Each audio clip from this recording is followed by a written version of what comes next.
मित्रांनो नमस्कार. एकांत राडाच्या एका नवीन भागात तुमचं पुन्हा एकदा स्वागत. आजचा भाग थोडा वेगळा असणार आहे. त्याचं कारण म्हणजे उन्हाळ्याची सुट्टी लागली आहे आणि स्वाती आणि पोरं आजोळी म्हणजे स्वाती माहेरी गेली आहे. तर माझा कॅमेरामॅन किंवा कॅमेरा वुमन नाही आहे आणि बाबाही बाहेर गेलेत. तर मी दुपारचं जेवण जे आहे ते मला एकट्यालाच करायचं आहे. मी म्हटलं मग का नाही या सगळ्या गोष्टी या व्हिडिओमध्येच आपण इन्क्लूड करून घेऊ. म्हणून आजचा हा भाग थोडा वेगळा असणार आहे. सोलो व्हिडिओ आपण करणार आहोत. ट्रायपॉडला मी मोबाईल लावलाय आणि त्याच्यावरच आपण शूट करणार आहोत. मला जास्त भूक नाही आहे म्हणून थोडंच काहीतरी पदार्थ म्हणून छोटंसं काहीतरी खायचं होतं ज्यांनी फार काही पोट भरणार नाही असं म्हणता ॲक्च्युली काही गोष्टी आणल्या ज्यांनी पोट जास्त भरणार आहे. कारण का एखाद दुसरा पदार्थ आणला तर हा व्हिडिओ बनवण्यात काय अर्थ नाही. आणि आजचं जे ठिकाण आहे जिथून हे पदार्थ आणलेत ते ठिकाण फार इंटरेस्टिंग आहे. 35 वर्ष जुनं हे ठिकाण आहे. वेगळी छोटं असं हे ठिकाण आहे. ते ठिकाण कोणतं, तिथले पदार्थ कोणते आणलेत हे सगळं बघण्यासाठी हा व्हिडिओ छोटा असणार आहे. शेवटपर्यंत नक्की पहा. पुण्यातील जुनी व नवीन खाद्य संस्कृती शोधण्यासाठी चला माझ्यासोबत. मी आहे राहुल नाईक आणि तुम्ही पाहताय एकांत रायडर.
पहिला पदार्थ जो मी आणला आहे तो म्हणजे कॉर्न रोल.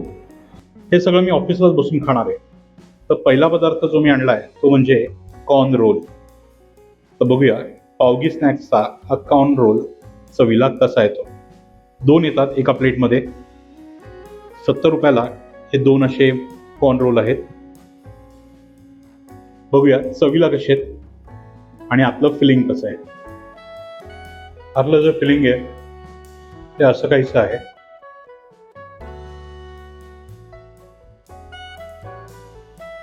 मसाला आहे याच्यात आणि चवीला आहे तिखट आहे. बाहेरचं आवरण अर्थात बटाटा आणि मला वाटतं कॉर्नस्टार्च त्याचं असणार आहे. आत स्वीट कॉर्न आहे म्हणजे मका आणि मसाला असं फिलिंग आहे. चवीला हे अजिबात गोड नाही आहे मित्रांनो. हे हलकंसं तिखट आहे, गोड नाही आहे. सरप्राइझिंगली मी अपेक्षा करत होतो की थोडं गोड असेल. गोड नाही, छान आहे चवीला आणि गोड नाही आहे म्हणून जरा अजून चांगलं वाटतं. नाही तर जनरली कॉर्न रोल येतं जरा गोड येतो. छान आहे.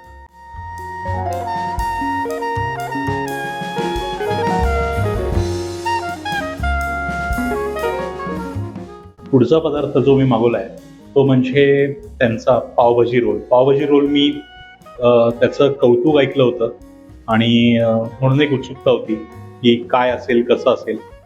तर बघूया की रोलमध्ये पावभाजी रोल कसा लागेल आणि पावभाजी सारखा लागेल का त्यात काही वेगळं असं आपल्याला चव आपण अपेक्षा करू शकतो. आकाराला हा असा काहीसा आहे, बऱ्यापैकी मोठा आहे, एक खाऊन पोट भरेल असा आहे. सोबत त्यांनी सॉस दिलाय.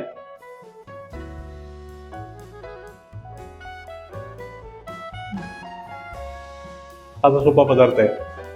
पावभाजीची भाजी रोलमध्ये त्यांनी भरून दिलेली आहे. पावभाजी रोल तयार झालाय. मी जर पाहिलं अशी वेगळी कुठली चटणी नाही दिसली मला. चटणी नाही आहे कुठली, डायरेक्ट पावभाजीची भाजी कोथिंबीर वरनं दिसते. एवढा साधा सोपा असा हा पदार्थ आहे. चवीच्या पेक्षा तुम्ही जसं ब्रेड आणि भाजी पावभाजी जी खाताय तशीच तुम्ही अपेक्षा करू शकता. वेगळं असं काही नाही.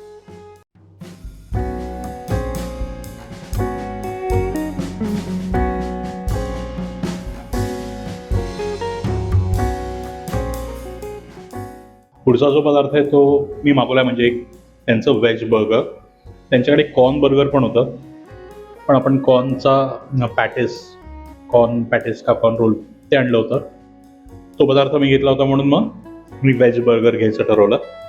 डिसेंट साईज बर्गर आहे, परत पोट भरण्याइतकं आहे, अगदी काही छोटं नाही आणि फार काही मोठं नाही. आत बघू त्या बर्गरच्या काय काय असणार आहे. अर्थात एक व्हेज पॅटी असणार आहे, पण त्याच्यासोबत काय काय आहे ते बघून घेऊ. तर हा बर्गरचा बन आहे, वरची बाजू आहे, त्याला नुसतं कट केलेलं आहे, बटर किंवा असं काही लावलेलं नाही आहे. हे जे हे ते मला वाटतं पॅटी जे तेल आहे हेच असणार आहे. ही बर्गरची पॅटी आहे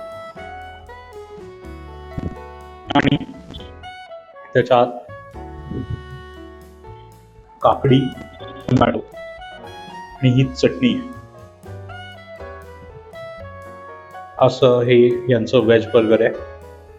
चव बघू, चव महत्वाची आपल्यासाठी. त्यांनी असे सॅशे दिलेत आपल्याला, फूड राईट ब्रँडचे हे सॉसचे सॅशे आहेत.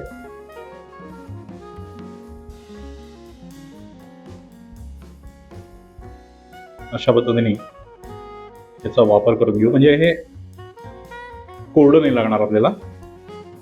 मी आता स्वातीला जाम मिस करतोय. एका हाताने दोन्ही गोष्टी करणं फार अवघड पडतंय. आय एम शुअर तुम्ही समजून घ्याल, कारण का ही आपली व्हिडिओ बनवण्याची पद्धत नाही आणि या गोष्टीची मला सवय नाही. असं फार रेअरली असं होतं. ते बर्गर आपलं वाट पाहते, त्याला आपण जास्त वाट नको पाहायला लावूया. पटकन पहिला घास घेऊ, त्या साईडनी घेऊया.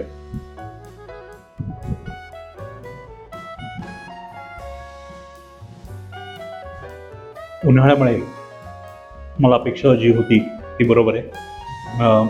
ब्रेड थोडा कोरडा पडतो आणि त्यांची जी चटणी आहे, ओल्या नारळाची जी चटणी आहे, त्याच्यामुळे थोडा फरक पडतोय, पण फारसा नाही. नॉर्मल ब्रेड असता तर एवढा फरक पडला नसता. हा पण बन आहे बर्गरचा, थोडा कोरडापणा त्या बनमध्ये आहे. आणि आपण सॉस टाकलाय ते बरं केलं, पण चटणीची जी चव आहे ती या पदार्थामध्ये ओव्हरपॉवर करते. चटणी छान आहे, चटणीमध्ये तक्रार नाही आहे, पण बर्गरमध्ये तुम्हाला कुठेतरी ती जी व्हेज पॅटी असते, व्हेज कटलेट असतं त्याच्यात, त्याचीही चव हवी. तर ते जरा पातळ आहे असं मला वाटलं. तुम्ही जर पाहिलं तर ते दिसतही नाही आहे कुठे. पण असो, ठीकठाक बर्गर आहे, पण याच्यापेक्षाही चांगले बर्गर मिळतात कम्पेअर्ड टू जी त्यांनी मला वाटतं 100 रुपये किंमत लावली आहे. तर ठीक आहे बर्गर, मी फार काही आउटस्टँडिंग आहे, वाव फॅक्टर आहे त्या बर्गरमध्ये, चवीमध्ये असं म्हणणार नाही. पण पोट भरायचं असेल तर ठीक आहे.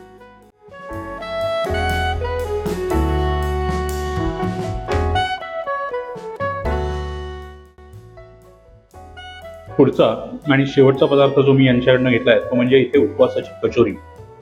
उपवासाची कचोरीमध्ये हे असे 2 त्यांचे गरम कचोऱ्या येतात. बाहेरनं हे असं आवरण आहे बटाट्याचं आणि आत बघूया आपण फोडून आत. ओके, कोथिंबीर, मिरची आणि अर्थात ओलं खोबरं हे असं सारण आहे. चव बघू. आपल्यासाठी चव महत्वाची, कारण का खेळ सगळा चवीचा. चव बघूया चव कशी, कारण का खेळ शेवटी सगळा चवीचा. चव आपण या उपवासाच्या कचोरीची बघूया. नारळाची कचोरी.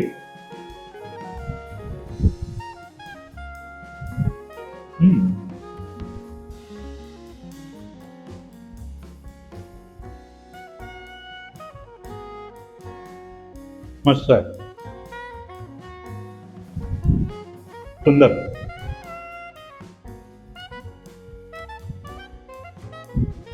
मिरचीचा झटका आहे आणि हलकासा साखरेचा गोडवा पण आहे याच्यात, पण मिरची छान झटका देणारी आहे. परफेक्ट बॅलन्स आहे आवरणाच्या जाडेपणामध्ये आणि आतलं जे सारण आहे त्याच्यामध्ये. आतलं जे सारण आहे ते हलकंसं तिखट गोड असा बॅलन्स आहे. आणि परत त्याला बॅलन्स करणारं म्हणजे बटाट्याचं वरचं आवरण, जे एकदम साधं आहे. त्याच्यात अशी बटाट्या व्यतिरिक्त काही चव नाही. मस्त बॅलन्स करतोय बाहेरचं आवरण आणि आता जे सारण आहे ते परफेक्ट प्रपोर्शनमध्ये आहे. मला आवडली यांची ही उपवासाची कचोरी. योगायोग आहे की जो सगळ्यात त्यांचा चांगल्या चवीचा जो पदार्थ आहे तो मला शेवटी खायला मिळाला. तर उपवासाच्या कचोरीसाठी तुम्ही नक्की जा. कॉर्न पॅटेसही चांगलं आहे, पण पावभाजी, रोल आणि व्हेज बर्गर मला एवढे फारसे काही आवडले नाही. वाईट याच्यातला भाग नाही, पण याच्यापेक्षाही चांगले आपण बर्गर्स खाल्लेले आहेत त्या प्राईसमध्ये. पण एक मात्र आहे, संपूर्ण महिला स्टाफ आहे. तर महिला उद्योजकांना सपोर्ट करण्यासाठी तुम्ही त्या ठिकाणाला भेट नक्की देऊ शकता. त्यांचं अजून एक USP म्हणजे सगळे पदार्थ ताजे बनले जातात आणि रोज ताजे बनतात. सगळ्यामध्ये महिला आहेत. 35 वर्ष झाले त्यांच्या या उपक्रमाला आणि ते हा व्यवसाय करतात. छान आहे, पदार्थ ताजे आहेत. मला निवडत जे पदार्थ घेतले होते ते मला एवढे काही चांगले वाटले नाही. याचा अर्थ असा नाही की तुम्हालाही ते आवडणार नाही. जाऊन पहा, खाऊन पहा आणि तुमचं ओपिनियन मला सांगा. तुम्ही जर खाल्लं असेल तरीही माझा तुमचं ओपिनियन खाली कमेंटमध्ये कळवा. तर आजचा हा भाग असा धावपळीत करायला लागला, कारण का माझी सगळी कामं मला मॅनेज करून हा भाग करायचा होता आणि जेवणच करण्याच्या ऐवजी मला थोडंसं काहीतरी खायचं होतं. ते थोडं करत खूप झालं. व्हिडिओमुळे ते करावं लागलं. तरी पण तुमच्या काही शंका असतील तर मला माफ करा. मला वाटतं अजून एक भाग आपल्याला असाच करायला लागेल, पण मी प्रयत्न करीन. वडिलांना मदतीला घेईन किंवा अजून कुठल्या मित्राला कुठल्या तरी सोबत घेईन आणि चांगल्या पद्धतीने तुमच्यासमोर व्हिडिओ आणण्याचा प्रयत्न करेन. व्हिडिओ कसा वाटला हे मला खरं प्रामाणिक मत खाली कमेंट करून सांगा. वाईट असलं तरी चालेल, मी स्वीकारीन ते, कारण का मला स्वतःलाच माहिती आहे की मी कुठल्या परिस्थितीत हा व्हिडिओ बनवला आहे. असो, पण पदार्थांमध्ये मला खरं सांगतो, पुन्हा एकदा सांगतो की त्यांची कचोरी आणि कॉर्न, त्यांची उपवासाची कचोरी आणि कॉर्न पॅटेस मला आवडले. मी आशा करतो तुम्हाला हा व्हिडिओ आवडला असेल तर आपल्या मित्रपरिवारावर शेअर करा. व्हिडिओला लाईक द्या, खाली कमेंट करून सांगा आणि सबस्क्राईब नसेल केलं, चॅनलवर नवीन असाल सबस्क्राईब नक्की करा, कारण का तुमच्या या सबस्क्रिप्शननीच आम्हाला प्रेरणा मिळते. मित्रांनो, भेटूया आता पुढच्या शुक्रवारी एका नवीन ठिकाणी एक नवीन पदार्थ घेऊन. तोपर्यंत पाहत राहा एकांत रायडर. नमस्कार.